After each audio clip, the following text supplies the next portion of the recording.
G'day New York City and all the way from London, England and Sydney, Australia. Welcome Dobby Baum and Naomi Nachman. Whoa, finally I get you on the set. Welcome Dobby. And what are we going to make today? Dobby's chicken and potatoes. Oh, I can't wait. Let's get cooking. Hi, I'm Naomi Nachman and this is Sunny Side Up.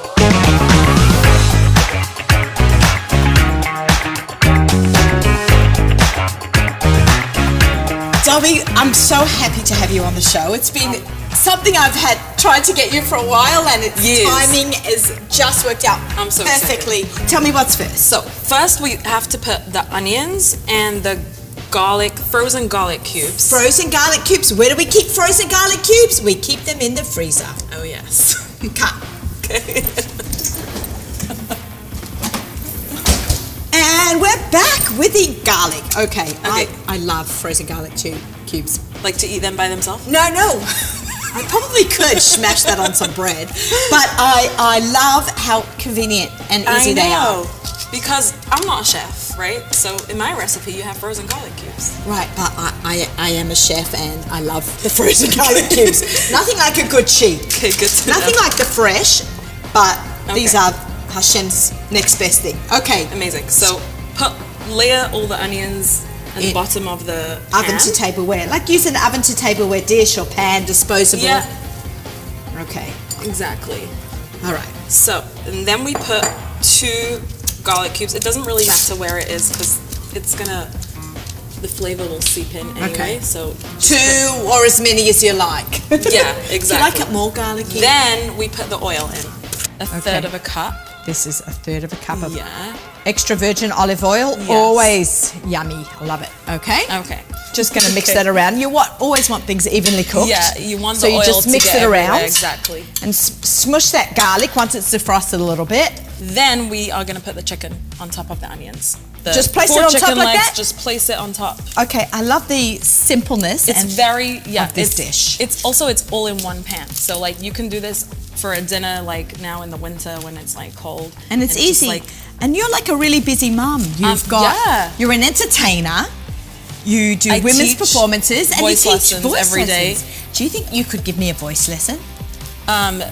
So I could give you a voice tip today about voice lessons. So I need a voice tip. Give me a voice tip while I put the chicken on. Okay, a voice tip. Let's say when you're trying to because I talk a lot. Project your voice really loud. Like when I want to. Yeah, and do you sometimes feel like suddenly it's like Yeah, I want to clear my throat. Exactly. So before you use a very loud voice, just take a really deep breath in from like your rib cage.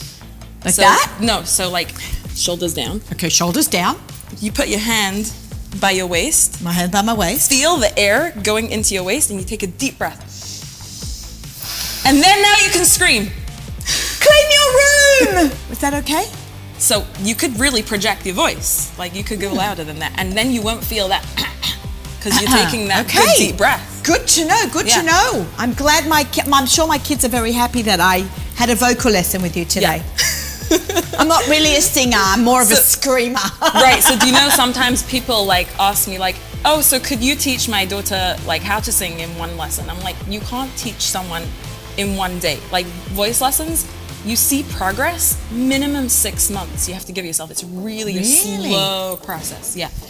I wish I could sing. You could. I've always admired all the female singers. You sing on tune, which is a big deal. We sang off camera. I can Naomi sings on pitch. And not a lot of people have perfect pitch, even good singers. I don't have perfect pitch, but I know I can I can sing up in the kumsitz, you No, know? really. What do I If you ever want to become a singer in another lifetime? I'm more of an eater. That's how I use my mouth. I eat. Okay. What's next? Now we are going to put the potatoes. All right, potatoes. So we have 1 sweet potato cube, and then so peeled and cubed goes in. Yeah, you can. So you like spread it out like evenly, however you want to. You could decide. And this recipe, even though we're showing 4, this can be easily doubled for a bigger family. For sure. Or even tripled. My family is a family of 4. I have 2 kids, so that's why I made the recipe for 4 chicken legs. Right, because this can go for 4, Yeah, or even if your family are not big eaters, you can even have it for more than 4 people. Okay. Okay, right, and then we're gonna take the regular potatoes. Okay. I usually use 2, but you can use 3 if you like more potatoes. It's totally up to you. This is a brand new knife. I love it. So oh wow, it's sharp. See, it's going right. Did you see how that went through the potatoes? That's scary.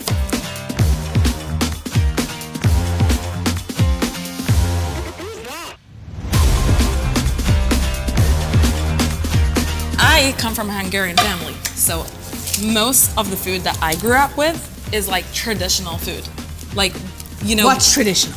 European traditional food, like just the paprika powder and the onion powder. We once made chicken paprikash right here on Kosherdotcom. Yeah, see, like just oil, like you don't think about diets, you just oil, salt, yeah, you flavor. make it with a chicken fat and love, and it's hearty.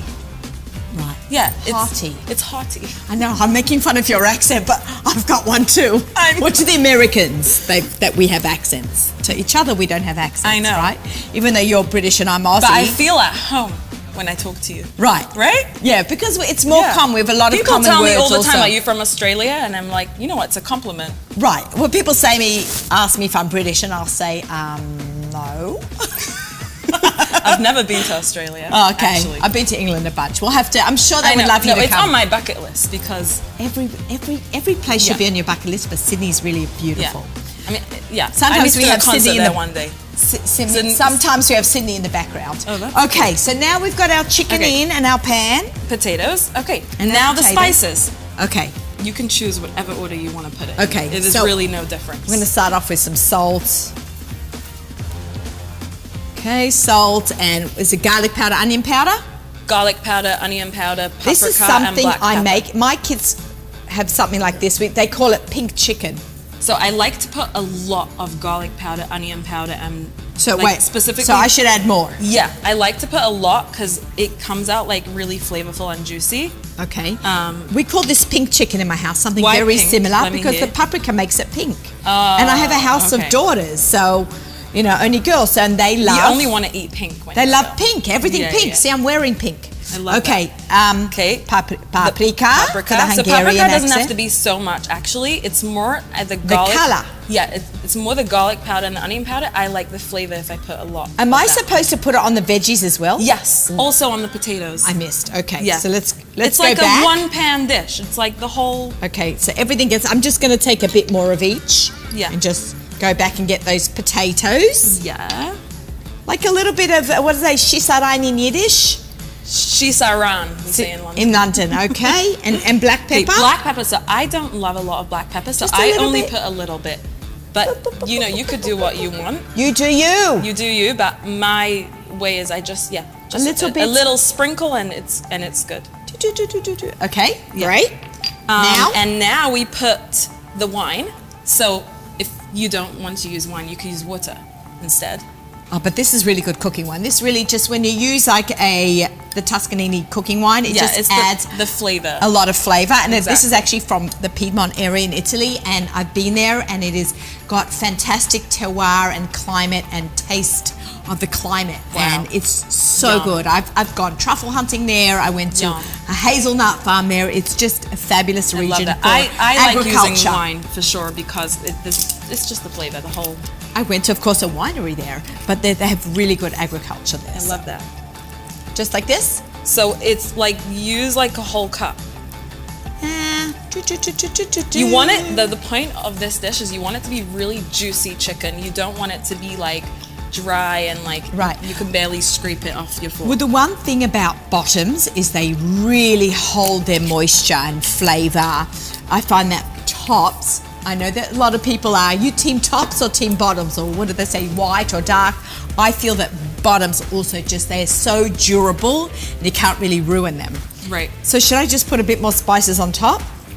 Yeah. Because I moved it, I doused it in that white wine. Yeah, so the story really behind this recipe is that... I love a good story behind the recipe. Yeah, there's a story. Like, why did I make my own recipe? Is because I use cookbooks all the time. Yes. By the way, I make Naomi's challah every single week. Oh yeah! Every week, without fail. Flavors. I make your challah. Thank you. My husband loves it. Okay, I'm just taking the spoon. I'm just Okay, so giving it a basically, bit of a toss, making yeah, sure amazing. everything's Just make sure that all well-coated. the flavor. And this is what I do when I make a similar kind of spice rub like this. I just want to make sure it's Yeah, evenly coated, so when it comes out, it looks evenly pretty. right. I would put even more wine. Go for it, Dobbs. Yeah, I would It's your do that. recipe, love. I would put a lot more because my husband likes when the chicken like melts off the bone and you don't have to work too hard to take that piece of chicken off it. Also my kids, they'll get annoyed if it's like, it's not coming off. So I've tried a lot of chicken recipes I'm married now for 9 years almost. And I've tried a lot of chicken recipes, but every time I've tried like from these old cookbooks or whatever, it just doesn't come out juicy enough because they tell me usually to bake it for like 1 hour and it's just doesn't get No, you need soft chicken enough. on the bone. So that's how long do we cook this for? So I made it that you cook it on 450 covered for an hour and then you cook it for another hour on 375. I know, you're freaking out. This is a new one for me too. I know, you're 450 covered 1 hour. and keep it covered for another hour on 375. I know you're freaking out, but trust me, people that have I cannot wait to try this people recipe. that have tasted my chicken, guess, they're like, yum, why is it so soft? Why is it so good? Okay, you're breaking my rule of thumb. I know. I like Look, that. I'm not a chef and that's why I can break rules. So now we're covering it. And I just like to add the potatoes because if you're giving chicken to your kids, let them have some carbs as well. I mean, a one-pan dinner. I love potatoes. Potatoes, no Yum. rice. I don't do rice. We do potatoes. Yeah. Okay, into the oven it goes. Into the oven it goes. 450, 1 hour. 1 hour. Let's go. You can open the door for me. Okay. The kitchen smells amazing. Now, let's go get it out. I'm so hungry. Can someone shut the oven door, please? Thank you. Okay, so we had this covered the whole time, but we lowered the temperature. It started off at 450 for 1 hour, and then covered, and then we lowered it to 375, still covered. Still covered. And that's how it retains all its I juices. want the juice to stay in. Like, I'm a science geek, and I know, like, evaporation. So I need it to condense and stay inside. Okay, here we go. It's dripping with some of the juices and some potato and the onion. Oh my gosh, I love that. Yeah, the onions and the potatoes. A variety of sweet potato and regular potato. All right. By the way, do you know I had stage fright today? Why on earth would you have stage fright? Because I'm weird like that, and I only don't have stage fright when I'm on a stage with thousands of people. But when I'm in like a small room with a few cameras, I get really nervous. Oh, well, just to let you know, we have thousands of people watching across the globe. Okay, that makes me feel better. They're just not in the room right now, but we have, Baruch Hashem, an amazing sunny side up audience on all our amazing shows. I love that. All right, we're digging in here. We've got a little bit of everything on our plate here. Get some chicken. I've got a little chicken. See how it falls off the bone? Yeah. No knife required. Maybe that should be the name of the chicken.